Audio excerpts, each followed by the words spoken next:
Hello and welcome back to Israel with Aline. Today we are in the biblical city of Maresha, also known as BEIT GOVRIN, and we are going to visit the possible birthplace of King Herod the Great. We will also enter an underground city and end the day at the Colosseum of Israel, a place of bloody games where gladiators fought to the death. So, if you are ready, let's get started.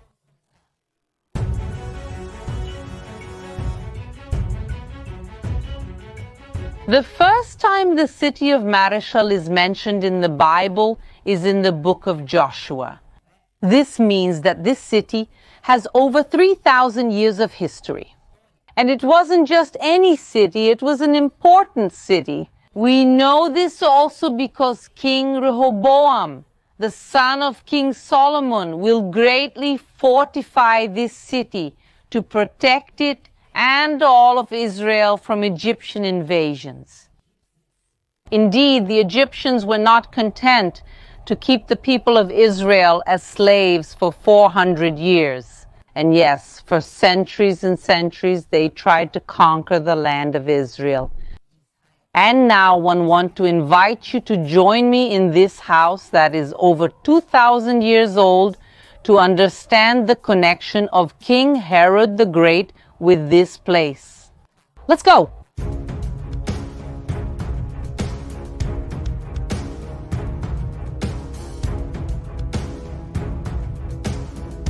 About 2,500 years ago, the people of Israel will lose control of Maresha and all this region. And this region comes under the control of another people called the Edomites, as we can see on this map. And who were the Edomites? The family of King Herod.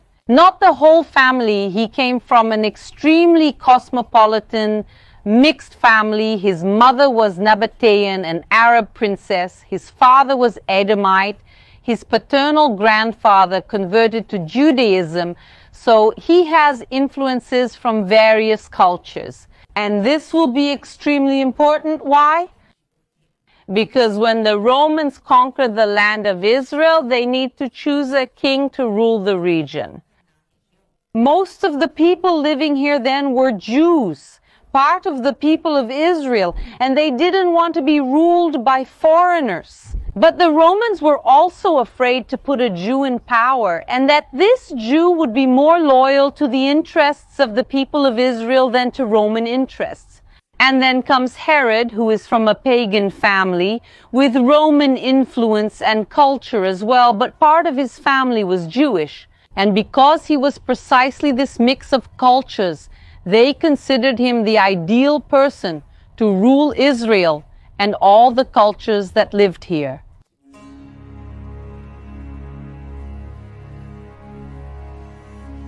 And where exactly was King Herod born? We're not sure. What we do know is that he was born in Idumea. And this was precisely one of the main cities of Idumea, and ancient writings link the birth of King Herod the Great to this place. And archaeologists today are divided. Some believe it was here, others believe it was in Ashkelon. But there is a chance that King Herod the Great was born precisely in the city that we are going to visit today. And this house that we are in is precisely from that time. And not just a house, folks, this was a mansion, a luxury home. So there's a chance that Herod was born here in Miracle and in a house very similar to this one. A luxurious house since his family was very wealthy.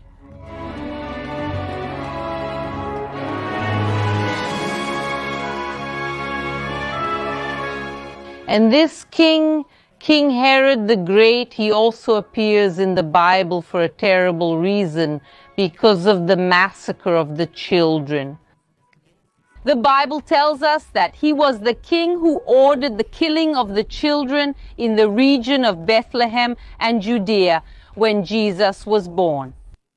But all the terrible things that King Herod does in life, terrible things will also happen to him at the end of his days, because the historian Flavius Josephus, a first-century historian, describes to us what Herod's death is like. And he writes in the book Antiquities of the Jews the following: "But now Herod's illness greatly increased upon him, severely, and this by God's judgment on him for his sins." And Flavius Josephus continues describing this disease and how terrible it was. He had an insatiable appetite, and no matter how much he ate, he was never satisfied. His bowels had ulcers, and he had violent pains in the colon. He also had problems with his feet and stomach. His breath was like that of a dead person. And the text ends by saying that Herod's private parts began to rot while he was still alive, and that worms began to eat the intimate parts of King Herod the Great. And it's impressive to think that King Herod the Great was not the only one who died in this terrible way. We know that his grandson, King Herod Agrippa I, also died in a terrible way. As it is written in the Bible, at the same instant an angel of the Lord struck Herod, because he did not give glory to God, and eaten by worms he died. So we see here that both Herods, King Herod the Great and King Herod Agrippa, die in a terrible way, and both, yes, will be eaten each in their own way, but eaten by worms.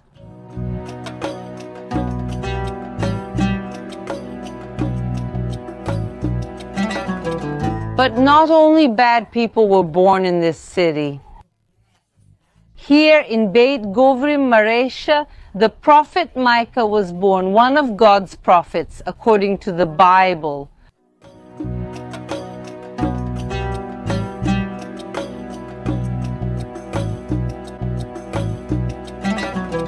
In this archaeological park, over 800 caves have been found to date, and we are going to enter our first one of the day. Let's go! We are now starting our underground adventure.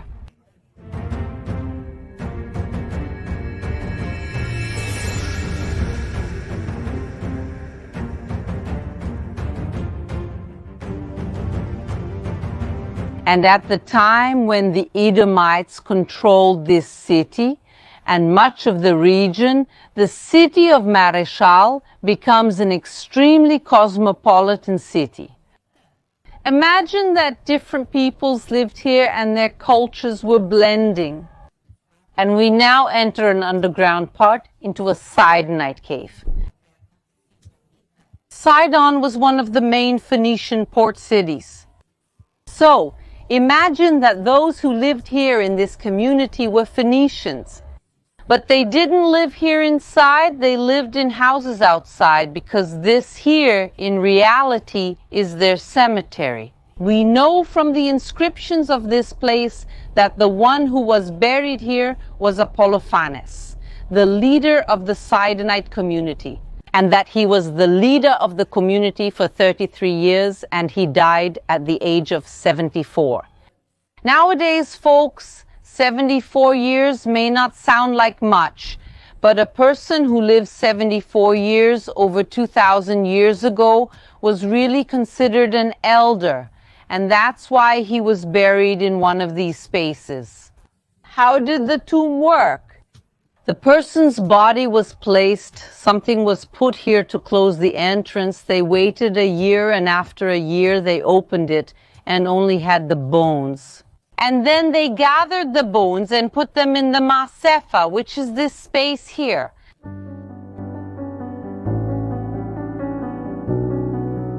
So they brought all the bones and put them here, and the same space could be reused generation after generation. So not only was Apollophanes buried here, but he, probably his children, grandchildren, great-grandchildren, great-great-grandchildren, and a good part of the Sidonite community were really buried in this region.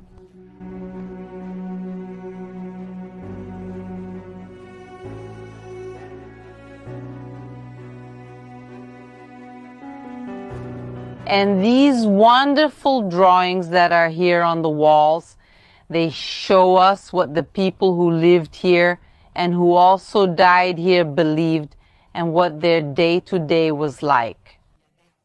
Here we can see a series of representations of animals, but notice that there are some strange things here. First, above me there is a rhinoceros that doesn't exactly look like a rhinoceros. Why? Because the person who drew this rhinoceros probably never saw one in person in their life, since there are none in this region. So he based it either on other people's drawings or on the stories he heard. And that's why some animals are a bit different. The rhinoceros, here the porcupine, and one think the strangest here among all is the last one, which is a lion that actually doesn't have a mane. Instead of a mane, he has a beard. But these drawings were not chosen randomly. They were placed here in representation to the beliefs of those people. And here we see Cerberus, a three-headed dog who, according to Greek mythology, guarded the entrance to the underworld. And it makes perfect sense that he was placed here to separate the world of the living from the world of the dead. One thing that perhaps doesn't make as much sense, but is here to this day, is this text. This text is a romantic poem. It doesn't talk about the dead, but about love. Why was it placed here? No one knows, but the record of people's fears, loves, and daily life continues here to this day.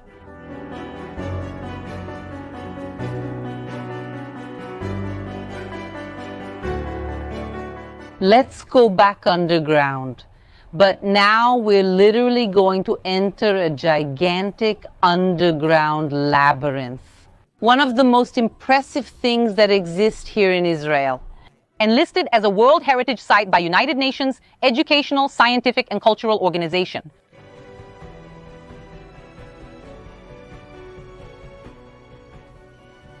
The perfection of this place is impressive.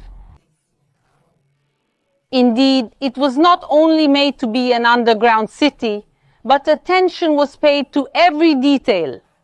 And now a challenge for you guys. What is this little triangle? There's a little triangle like a mini pyramid carved into the wall. What is this? This is a place to put an oil lamp, since everything we were going to do in ancient times, in biblical times, there was no lighting.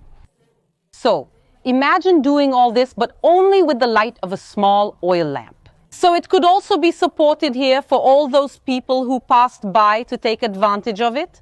But let's go in.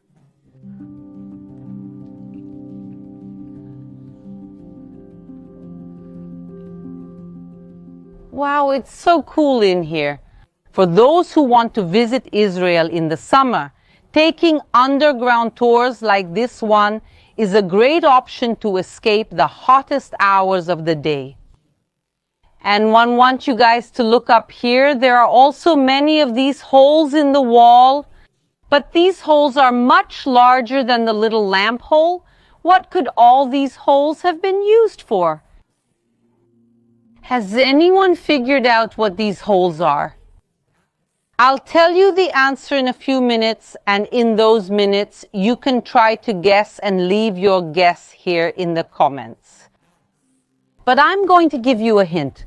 When this place was in use in biblical times and in ancient times, this place was extremely noisy.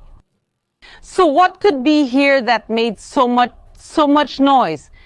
But this complex is known as the labyrinth, and the name is not without reason. So we are now going to continue walking through this labyrinth.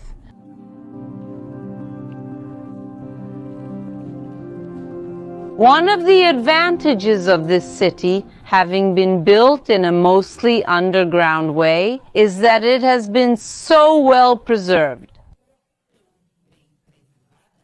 It withstood earthquakes, destructions, wars, but not everything. We can see right here behind, look folks, two very large stones that have collapsed. They fell here throughout history, but still we see this place so well preserved. Look at these walls. On them we can see a lot of lines. Can you see the holes and lines on the wall? These are the marks of people's materials, of the tools of those people who cut this cave. And this cave was made, not only this cave, these hundreds of caves that are in the city were all made manually, because the stone that is on the top is a limestone, relatively hard, but all the stone that is here in the underground part is an extremely malleable and easy to work with stone.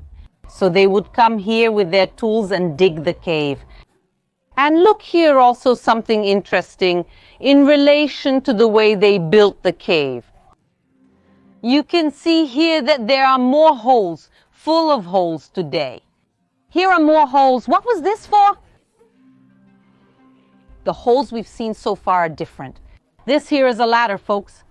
People here, they use it to climb up. I'm not going to risk it today, but they used it to climb up and down to dig this cave, and then they expanded and made better staircases that we can see here on the other side.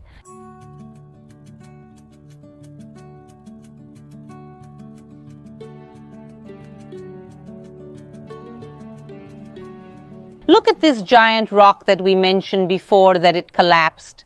From this side, we can clearly see that it was part of these staircases that went up. And once again, the perfection of the work of this place. Here we can even see the handrail. They had handrails, stairs, one mean, a luxury at that time, even more for an underground city. But let's continue in our labyrinth.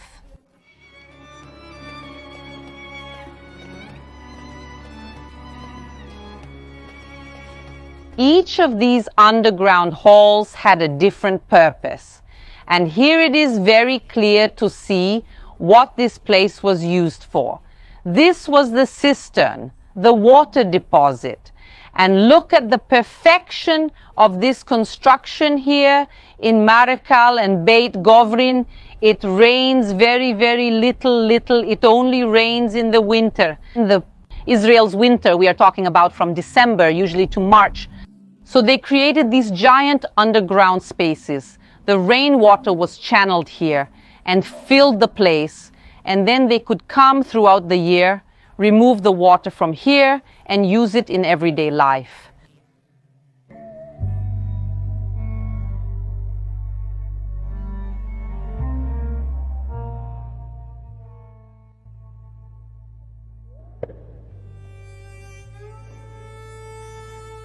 See where we came out again. Looking down here, we can see the cistern, the same cistern we were in before. As one said, it's a labyrinth. So we came out from below, we go all the way around and come out on top. And now we're going to continue on our underground journey, which has several floors, as you can see.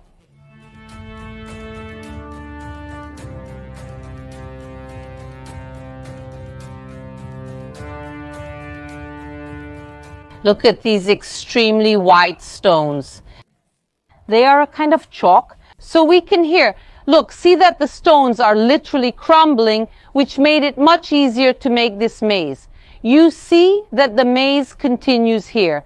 There are a series of passages to this side, and here it seems that we have already reached the exit.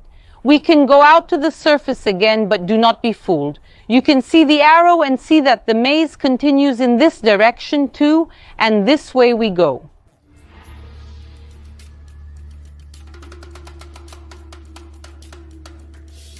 And now we will have the answer to the holes in the wall to see who guessed what they were.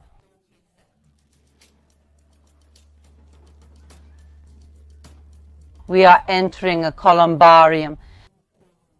This here is a giant dovecote, and what are these holes? These are the spaces where each of these doves lived. And here thousands of doves were raised at the same time in BEIT GOVRIN and in Maresha. Because folks, all of this here is a dovecote. They had many of these here. But why did people in ancient times need so many pigeons here? There were several uses. The first is the most classic carrier pigeons. They could use them to communicate with other cities in the region. They also raised the pigeons because of their eggs. Look here, folks, we can see its size much better here. They used pigeon eggs to eat, and they also ate the pigeons themselves. Pigeon meat was widely consumed both in the land of Israel and throughout this region of the ancient world. They had a few more uses. One not so pretty, but indeed important to them, was the pigeon droppings. They gathered everything in the middle of the dovecote and then took it from there to the agricultural fields because the pigeon droppings were used as fertilizer in agriculture. Also, the feathers could be washed and used to produce pillows, blankets, and comfortable things for the time. And finally, there is also a sacred reason, a religious reason, since both Jews and pagans in the ancient world sacrificed pigeons in their temples. And we talk about the noise of this place. Imagine thousands and thousands of pigeons. It must have really been a sensation to be here at that time. The residents of BEIT GOVRIN no longer exist, but the pigeons are still here to this day. Here in the passage we can see some pigeons there on the rocks. One mean the pigeons are the only ones that have been here since that time.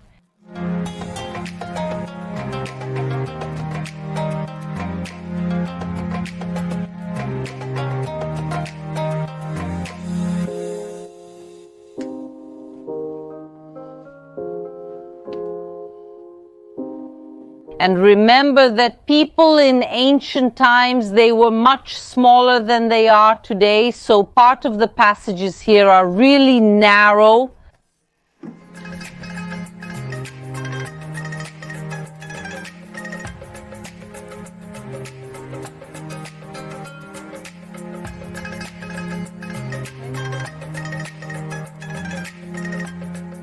We enter another columbarium. Another dovecote, smaller than that one, but also more pigeons were raised here. This is a maze. This is actually a small part of BEIT GOVRIN. The mazes are much larger, but even here, I'm not sure where and when the exit will be. So we keep walking, and all the time we think we are reaching the light at the end of the tunnel, and suddenly there are more and more rooms. You can really spend hours here underground, but we have a lot more to show you in this city. And we also have to show you the Colosseum, so let's go. Now, yes, folks, we have reached the light at the end of the tunnel. Let's go back up to ground level, get out of the underground, and then we will continue discovering this city. Incredible, let's go.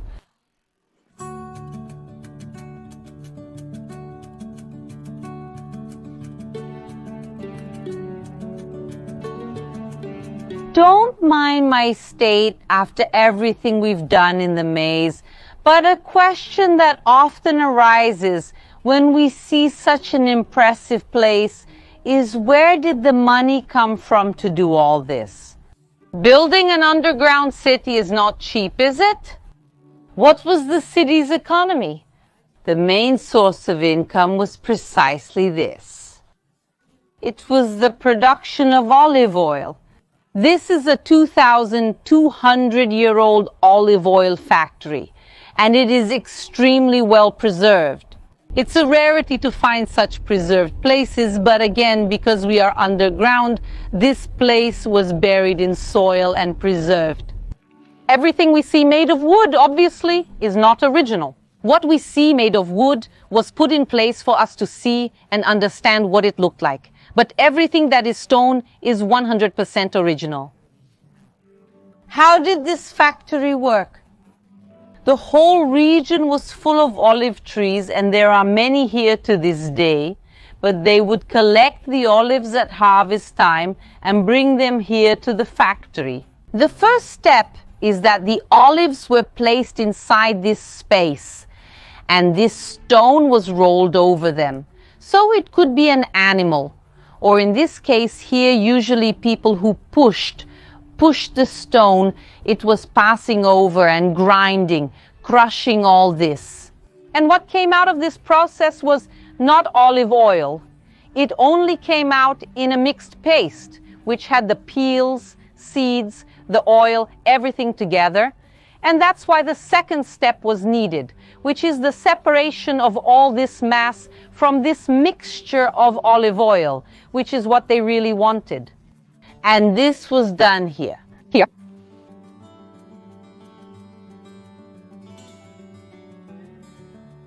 All this mixture was put into baskets, and the basket worked as a kind of filter, and you put all this in and olive oil started to drain.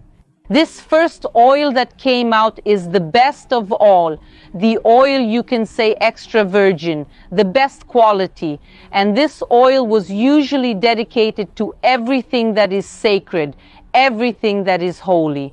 For example, the menorah, the candelabrum of the Temple of Jerusalem, only this first oil was used, because for God we always want to give the best. After this oil stops dripping, what you have to do is put pressure on the basket, and then more oil starts to come out. And this right here is the pressure device. In the back we see the straw baskets.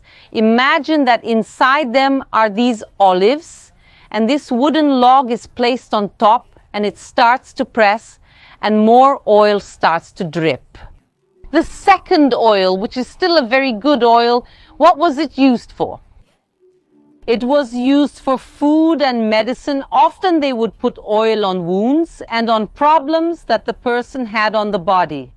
So after the oil is finished coming out, they will put more pressure using these stones. They would attach the log to one of these stones, and this huge stone would pull the wood down and put even more pressure on the baskets, and thus more oil would come out. And you can fit 1, 2, 3 stones, and each one will add weight. But the more pressure you put, the more oil comes out, but at the same time, impurities start to come out. Bits of the peel start to come out, the seeds start to break and become bitter. So you start decreasing the quality of the oil. And what was the simplest oil of all used for? Precisely for the lamps. The lamps placed in the wall spaces, as we saw at the beginning of our tour. So see how everything is connected. And in that part over there, the oil was gathered and it was sold and used to support this whole big city.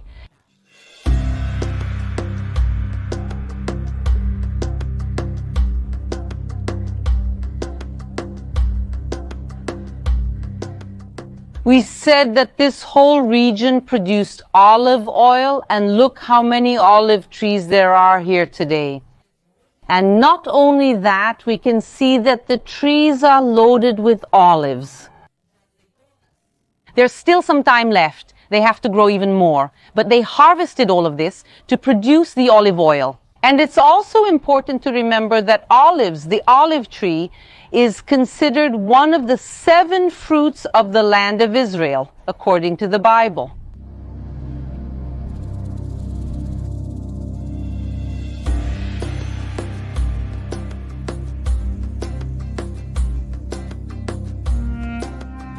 In the year 136 Anno Domini, the Romans will destroy the last great Jewish rebellion, known as the Bar Korba Rebellion.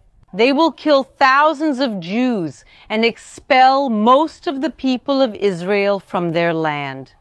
And as a thank you, the Caesar of Rome orders here in BEIT GOVRIN, Maresha, the construction of a large amphitheater, as if it were a small colosseum. Look at this colossal construction. This here is an amphitheater. It's a place for shows that had space for 3,500 people. And an interesting thing is that it is still in use to this day. Here big shows happen in the summers, so we are able to see here the chairs and all this infrastructure prepared for today's shows.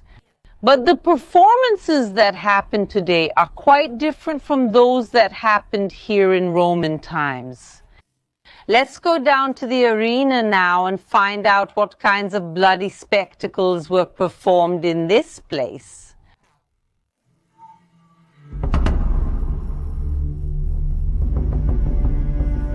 The Roman Empire had various types of attractions and amusements. They had dance, music, theaters, shows involving paganism, but specifically, this place was made for gladiator shows, for extremely bloody shows. As we know, first we have the written records of the time, but secondly also, look at the height of the bleachers. The bleachers, when they are made for slightly more peaceful games like hippodromes, places of theater and music, the first seats, they are almost at the level of the arena. But when people fought here bloody games, mainly against their will, they put the seats in the first row at a very high height so that the gladiators, the lions, the people who were here against their will could not jump. But as you can already see, today the show is going to be music. And who were the people who fought here for their own lives? There were indeed professional gladiators who fought here, people for whom this was literally their job. And they did this because they wanted the glory, the victory, and to be known in the Roman Empire as great fighters. But they had a clear advantage. They had military training in different types of combat, and also appropriate equipment. Very different from the reality of most people who were thrown here in this arena and in the arenas of the entire Roman Empire. Most people were brought here against their will and could be slaves, but many Jews and Christians were also killed in this arena. The Romans did not like Jews and Christians for various reasons. Among them, because Jews and Christians refused to participate in the pagan worship of Rome. They refused to sacrifice animals in the temples of strange gods, and also did not sacrifice for the emperor of Rome. And this was seen as a betrayal.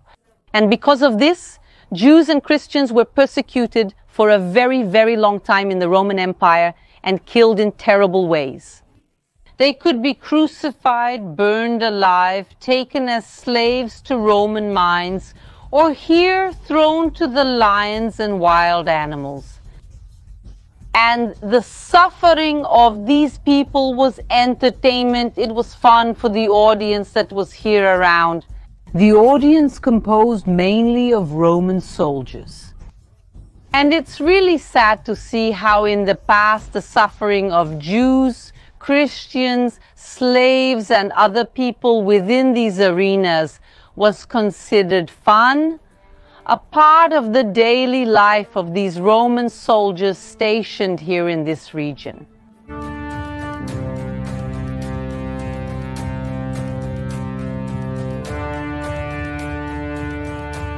And this area here were tunnels, and several floors also existed below. And inside here were the Christians, the Jews, the slaves, and all those people who were waiting to be thrown into the arena. And imagine what was going through their minds and hearts, knowing that at any moment it would be their time and they would have to literally fight to the death to entertain the Roman soldiers. So without a doubt, this was a place of great tension, suffering, and truly innocent people condemned to death by the Romans, and really a very painful death. We know that in the Bible, Paul, he will be condemned for preaching Christianity, but he will be beheaded. This because he was a Roman citizen, and death by beheading was considered a much more honorable and less painful death than the other deaths that people suffered. So, think about how terrible what happened in this place was for beheading to be considered a luxury given only to Roman citizens.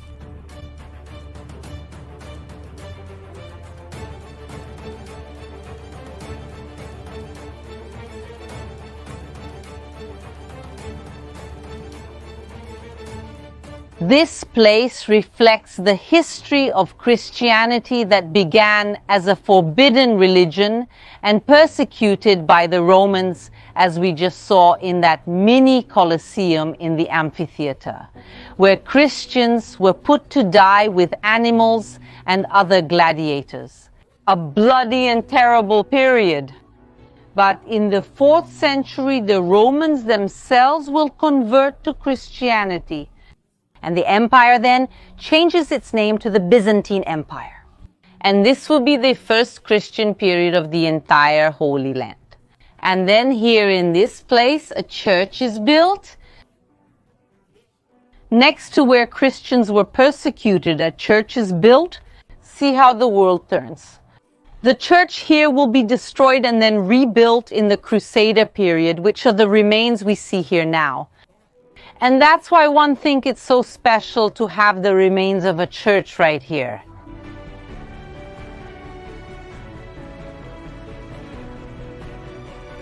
Look at the history of the city of Maresha and BEIT GOVRIN. What ups and downs happen in this place.